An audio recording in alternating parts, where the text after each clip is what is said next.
I had a PS2. Can you remember when them slimline ones came out? Yeah. I had a slimline PS2 in the glove box. All fancy lights, bumpers, the works. 10 days after I passed my test, I wrote it off. Ouch. Yeah. But I can see where the passion comes from now. That's there we go. There you go. You've already said it now. There's your first smart home. Literally, it was actually a smart car, Yeah. Albeit less than 10 days. Yeah. R.I.P.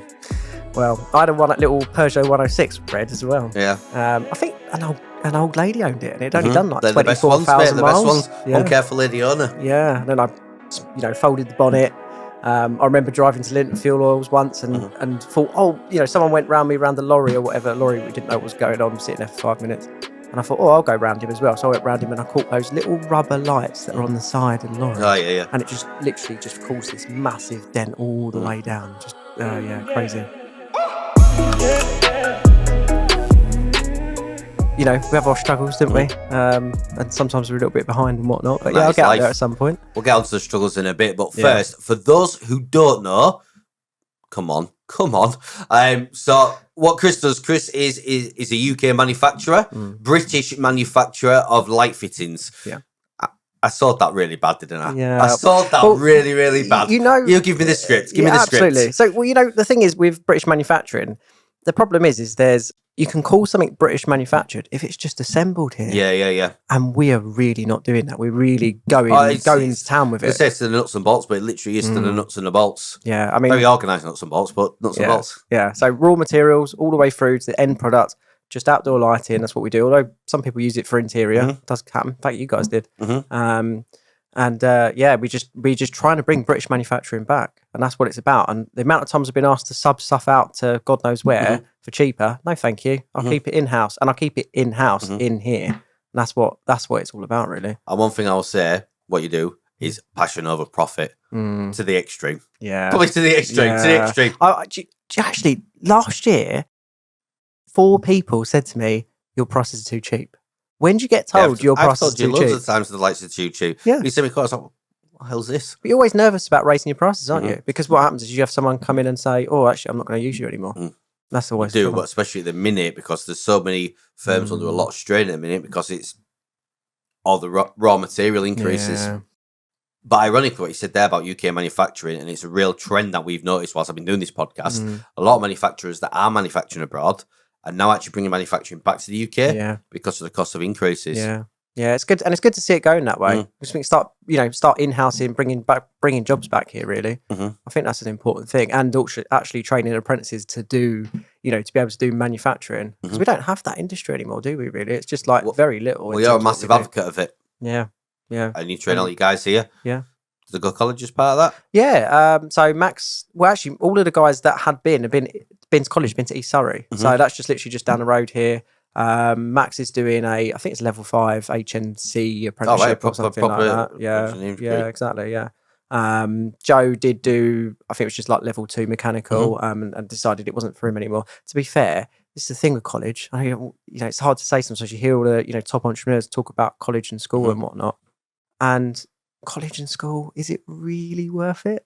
Oh, we're going down this road, are we? We're going down this road. I know that's a real tough. But the thing is that what they're being taught. I don't think there's any education like hands-on education. Whether for certain things, like obviously electrics is different because there's regulations and stuff that are better taught in a college than Dave on site.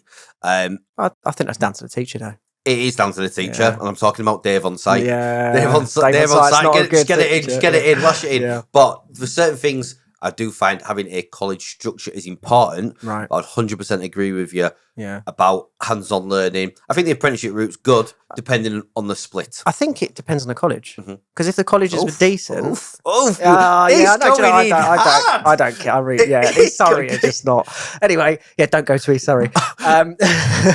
But they've just not taught our guys. Like they're going there a day a week, and it's just... they're coming back with it's just a waste of day. Yeah, and they're saying it. They're literally, poor Max, he's been there for I think 4 years now, and he's like, I've had enough. I'm not going on to my HND. He was going to go and do his HND, and he's just like, it's just busy work now, and it's just paying their, like they want their 16 grand a year or whatever it is from the government. I was going to say, and that's why. I mean, for electrics, I've always used JTL.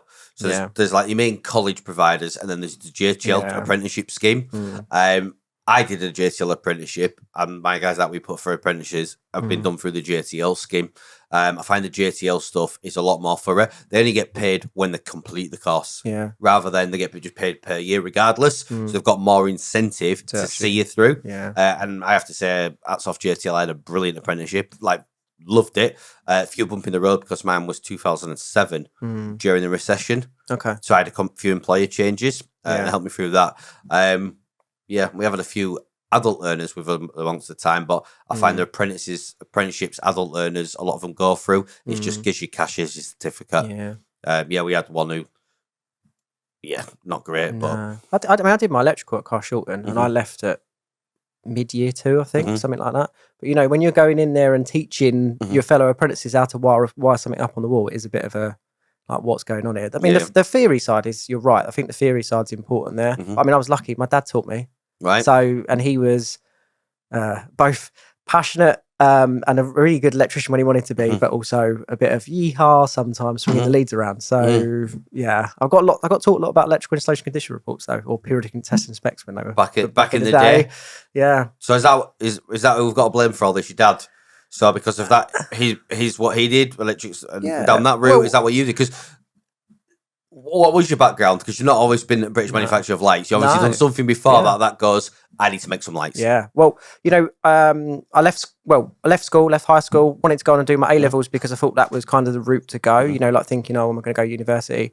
Halfway through doing AS, and I was like, actually, this isn't for me.